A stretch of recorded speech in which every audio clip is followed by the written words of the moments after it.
But speaking of Marvel, we're going to move on to topic 2, and we're going to talk the future of the MCU.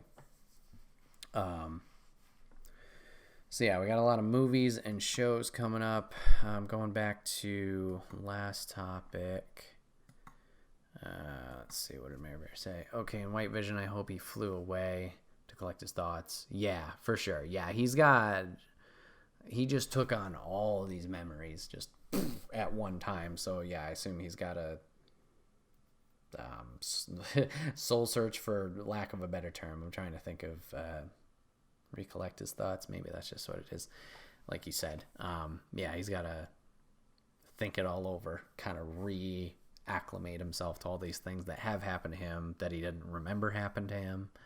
So yeah, at some point they got to come back together. It's going to be interesting of how that affects them and when it happens. Like, is it going to happen as soon as Doctor Strange, if she's the villain, to talk her down, or is it going to be a while before we see him again? Because we have no idea where he went. No idea at all.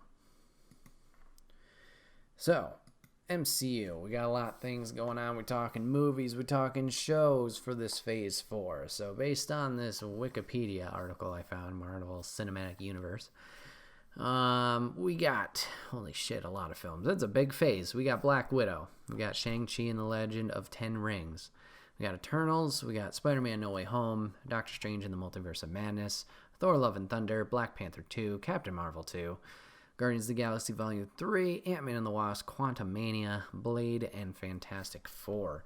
And then for TV series on Disney Plus rather, we got WandaVision, which concluded, Falcon and the Winter Soldier, Loki, the What If series, Miss Marvel, Hawkeye, Moon Knight, She-Hulk, Secret Invasion, Ironheart, Armor Wars, I Am Groot, and a Guardians of the Galaxy holiday special. Jeez, a lot of content, a lot of things. A lot of things going on. So we kind of talked about it last podcast. We were talking WandaVision 7 and 8. It's going to be interesting to see how they juggle all these characters and how the general audience, the casual audience, is going to absorb all this information. We talked about it in the first 3 phases. There's lots that happen. Phase 1 was pretty straightforward. We got, 6 heroes or something like that. And we got some side characters, but, they were, at that point, secondary. You could know about them, but if you didn't, you weren't missing much. Phase 2, obviously, we added more, probably double of that, and obviously expanded some stories of the original 6. And then by Phase 3, we just kept adding layers of like more heroes. And it's interesting to see at Infinity War, at Endgame, like how everybody's, like, for the most part, it seemed like people could keep it straightforward, but there was still a lot of, like, I know I was talking with people who had a lot of questions, and it was like they're trying to keep everything straight, like, oh, so are these Spider-Mans with Tobey Maguire part of it, or Andrew Garfield, or the X-Men involved over here? Like, obviously those are different studios doing their movies, but like you get just more and more layers on top of it. Does it get more confusing? So with Phase 4, like we just listed all those different shows and movies, is it going to get too convoluted for the general casual audience, which could be a problem, obviously, because I mean, right now these movies and series are making a lot of money, right? A lot of eyes are on them. If you get too convoluted and confusing, probably going to have some drop off. And while the content's still good for people who are invested in the comics, the movies, and really doing the deep dive lore, studying, looking up things, or just like have read the comics in the past, like that's great. You're doing a fan service to them, but is too much fan service a bad thing, essentially? So it's going to be interesting going forward to see how they lay out everything across the board to kind of present it to a general audience so it's not too confusing. I hope that makes sense. Just a little concerning there, because I mean, once again, going back to the first 3 phases, if you want to watch all the way to Endgame, that's 21 movies if you're doing chronological, or you're getting all the info for that. That's a lot. that's a lot of time, a lot of info being thrown at you. Let's say, you know, they're each 2 hours apiece. That's 42 hours of content, which, whew, you know, if that was one or two characters, like, you could really know the story of so-and-so, but you got a plethora of cast. You got your primary characters, your secondary characters. You got these people that show up once in a while. You got this villain's connected to this villain. This guy's connected to this guy. This guy doesn't like this person. It's just a whole shit show of information that you got to keep in track. And now we're adding a whole layer of this cake. Whole layer of this cake. If not another. To just fucking weave this web of information. And, you know, so far, like I said in the last topic, so far it seems like they have been able to do that where, like, this is Captain America. This is his story. And there's elements of, like, this will tie into this movie. This will tie into this movie. But, like, it's its own separate film. Winter Soldier was a film. You can enjoy it. You don't need to know what Thor did over here to get this. You might need for the little teeny tiny things, but each movie has done a good job of being its own thing. The only movie that might have been too much weaving of the web because they were trying to set up too much shit is Age of Ultron, which is why probably out of the Avenger films, people have it out of the bottom of their list, because there was a lot of information being thrown at us and set up. So, yeah, hopefully they can keep that storytelling how it's been going, where they keep everything separate and kind of like bite-sized chunks. And then from there, afterwards, if you really wanted to go, you could be like, oh, well, this thing references this, which might lead to this. Similar, once again, to how we're talking about WandaVision affecting Doctor Strange. Is she going to be a good guy? Is she going to be a bad guy? Is Vision going to be in it? Who? All these things. So many questions. So, it's going to be interesting there. Off the bat. Second thing that makes this a little bit more interesting. Black Widow, with the pandemic, has been delayed oodles of times. This movie was supposed to come out, I believe, May? Something like that. This movie's already supposed to be out, and it's not, clearly. They're very set in their ways of having a theatrical release. I don't know why. I guess I get it money-wise why. But, like, at this point, is it worth delaying everything to have this? As far as I know, obviously Black Widow has been set and ready to go. I think Shang-Chi and the Legend of the Ten Rings is done and ready to go. Eternals might also be ready to go. Spider-Man must be close because it's due next Christmas. I don't know about Doctor Strange. Thor, I think we had our first set photo of Natalie Portman looking jacked, so they're working on it. The rest, obviously, is up in the air. When is it time to call it and just pull the plug and put that on Disney Plus, or just like put it out there in the world, similar how Disney has done with Mulan and Soul and now Raya the Last Dragon, even though that's at a premium price? You could do that. Like, why not release Black Widow on Disney Plus for a premium price? People would buy it. I'd buy it. I know I would. Like, when is the time? Because obviously there's still things going forward. We had WandaVision come out. The Disney Plus shows are showing no sign of slowing down, delays, whatever. After this Friday, as of recording, WandaVision behind the scenes, the next Friday we roll right into Falcon and Winter Soldier. After that series is done, I believe it goes into the What If series. Then it goes into the Loki series. Then it goes into Miss Marvel, I think. Don't quote me on that. Like, they're just going, like, full force. Which is fine, because once again, if they're keeping everything separate, bite-sized pieces, it's not going to be like, oh shit, I needed to see Black Widow to understand Loki.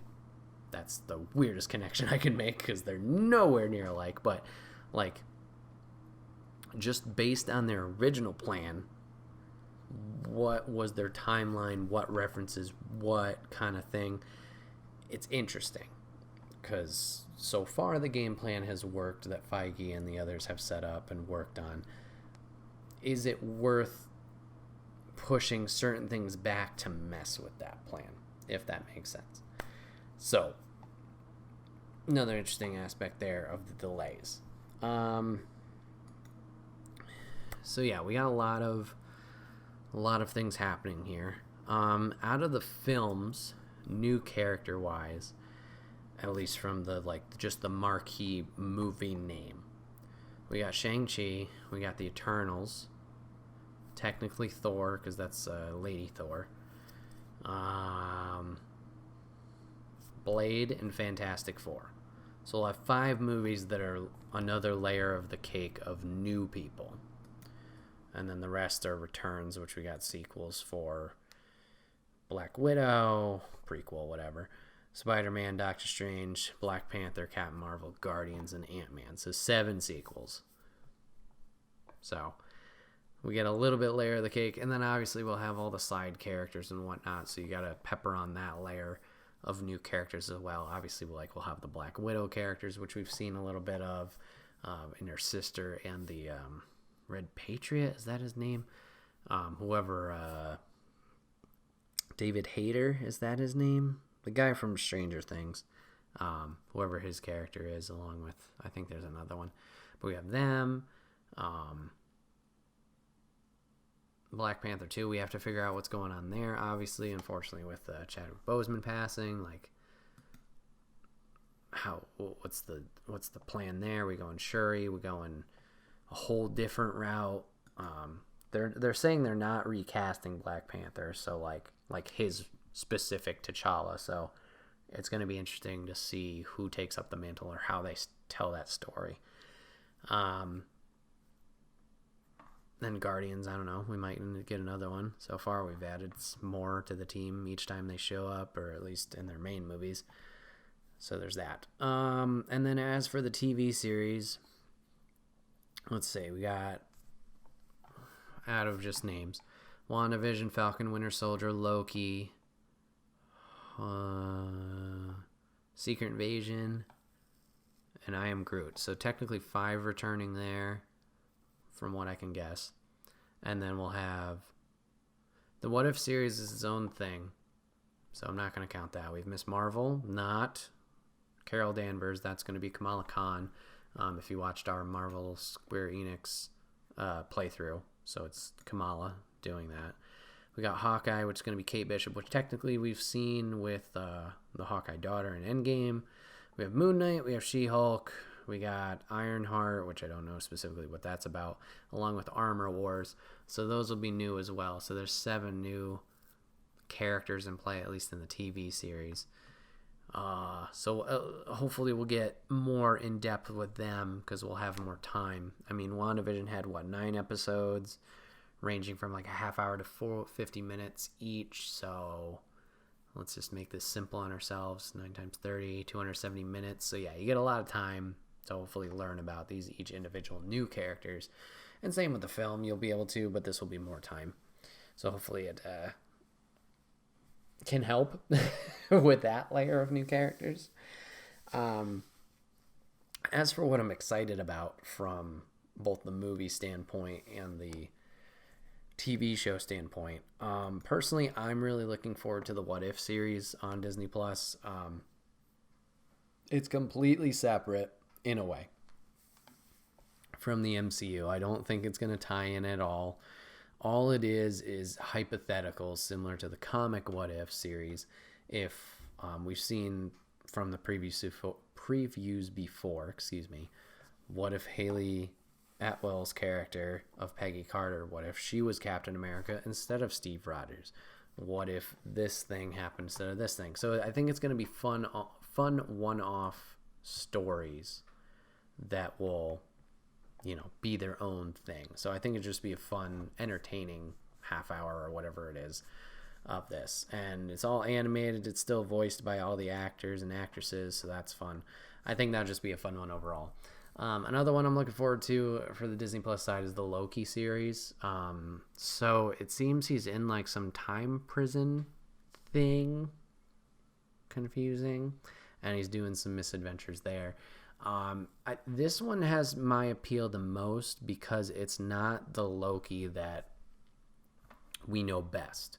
It's not the Loki that we have traveled through with Thor 1, Thor 2, Thor 3, obviously Avengers 1, and Infinity War. It's not that Loki. It's a Loki from a separate timeline of Avengers 1, where we've seen he's gotten the Tesseract and he's zipped away and didn't get taken back to Asgard for Dark World, etc. past that point. So following this Loki, who hasn't had this turn of heart to be a good guy, quote unquote, what is he going to do? Like, obviously he's still going to be very selfish and whatnot, and it's back to this more mischievous, yeah, I'm saying that right, mischievous character in him and how he's going to tackle that. So very interested in that.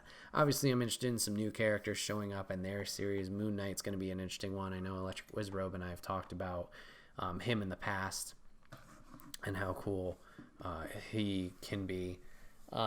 Movie wise, probably to no one's surprise, just because of all the rumors that have flown about this film, and B Hank is probably on my side too, is Spider-Man No Way Home. I don't remember exactly when it was. I believe it was over the summer, but there was just rumors dropping of like, so-and-so's in the movie, like Doctor Strange is in the movie, oh, Tobey Maguire's in the movie, oh, Andrew Garfield's in the movie, oh, fucking the guy who played Dr. Octopus is in the movie. Like, just all these things came out, and it got so crazy, and to a point I'm like, you know what, I'm not gonna believe any of these. I think it's all bullshit, it's all baloney. I'm just gonna go into this film as blank slate as possible. I know Spider-Man Peter Parker's in it, Tom Holland. I know Jacob, whoever the best friend is, I know he's in the movie. I know Zendaya's in the movie. That's it. I know these three, and I'm going forward with it. Anything that happens in this film, anything that happens in that first trailer that drops, I'm going to love it, I'm going to enjoy it, and I'm going to be surprised by it at that moment.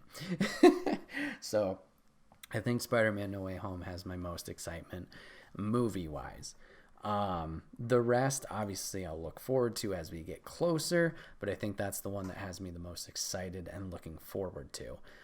Following up with WandaVision, technically, yeah, Doctor Strange also holds a high position for me amongst them of which ones I want to see, just because, once again, multiverse is getting involved potentially, especially with the title, but then how does Wanda tie in?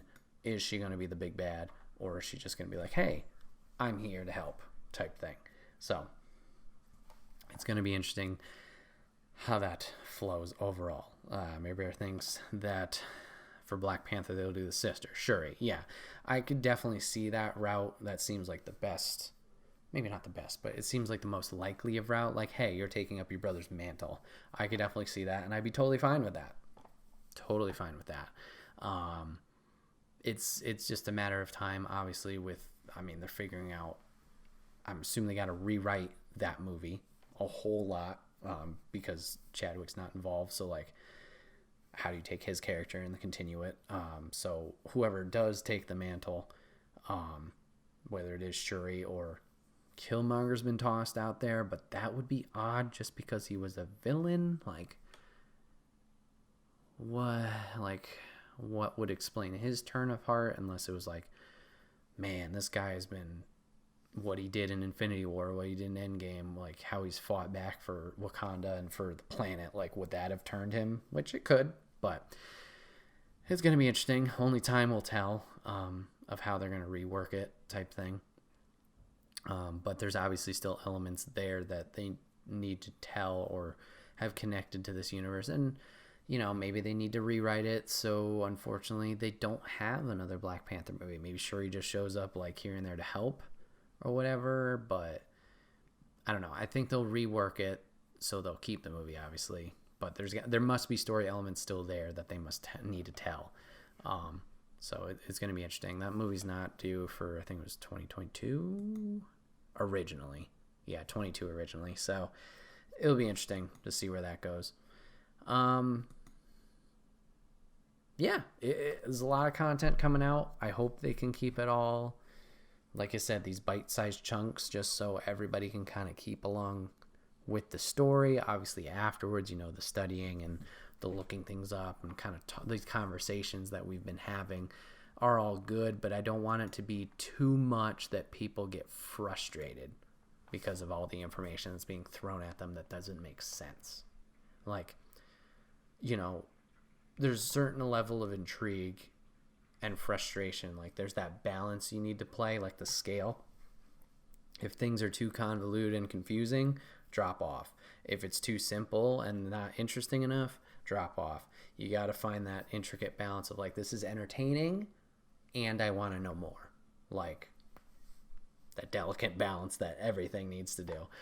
Similar to, I'll equate it to another series that has a lot of characters that you need to know, but has a compelling enough story that you stick around and you want to know more about it.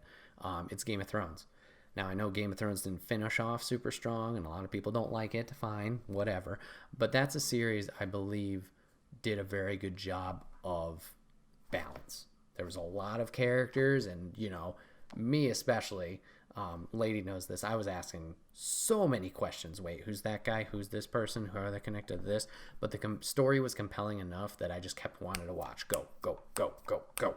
So far, the MCU has done a great job of that with the first 3 phases. I'm just hoping it continues, especially with more and more players being added along. So we'll have to see. But yeah, looking forward to the MCU. Looking forward to more content, more fun conversations with you guys. Like I talked about, we'll be doing the Disney Plus series, talking about Falcon and Winter Soldier, talking about what ifs, talking about like all of them week to week, because I've been enjoying these conversations with you guys. So it'd be a fun chat to keep along with those.